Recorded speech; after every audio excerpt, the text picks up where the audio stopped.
Hello, my name is Ethan Lyon, and today I'm going to be showing you how to make a peanut butter and jelly sandwich.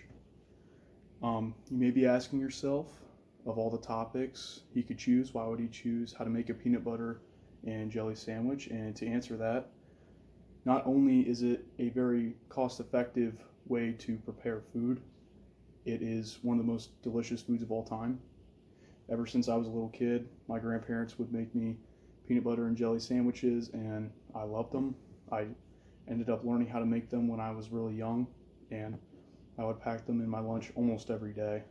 I mean, very cost effective, very delicious, very simple. So, to start, I'm going to use wheat bread.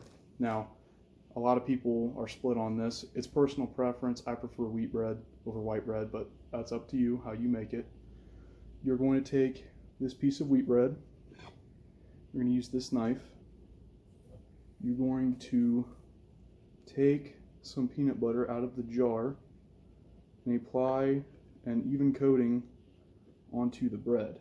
Now you don't want to make it too thick or too thin. You want a nice even layer on the bread. Some people like a thicker layer, some people prefer it thinner. I like it somewhere in the middle. It's just simpler that way, and it's not very easy to do. You just take a butter knife and lather up the bread like so. And while you're doing this, you will have your jar of jelly opened. And you'll set this piece of bread down on the table, on your plate. And you will get the next piece of bread ready for the jelly, another piece of wheat bread. I'm using a spoon to dish out some jelly. And again, the jelly is very sweet. I'm using strawberry jam. It's a sweeter jam. You don't want to go too heavy on it. It'll overpower the flavor of the sandwich. So again, I just use the back of the spoon and do a pretty light coating with the bread.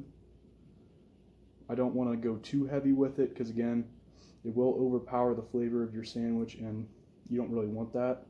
You want it to be an even mixture of the peanut butter and the jelly together. So here we have it, a nice simple layer of jelly on the bread. And we can put our spoon down. And we have our plate here. And what we're going to do is we set the jelly side down, or the piece of bread with the jelly on it down, and we take our piece of peanut butter bread and we put it on top. And you don't have to, but I prefer, and I take the sandwich and I would cut it diagonally this way. So you cut it with the butter knife, and once you have it cut, you have it cut in half. It's ready to eat and enjoy. Again, in conclusion, one of the most cost-effective and one of the most delicious foods you'll ever eat. You can't go wrong with the peanut butter and jelly.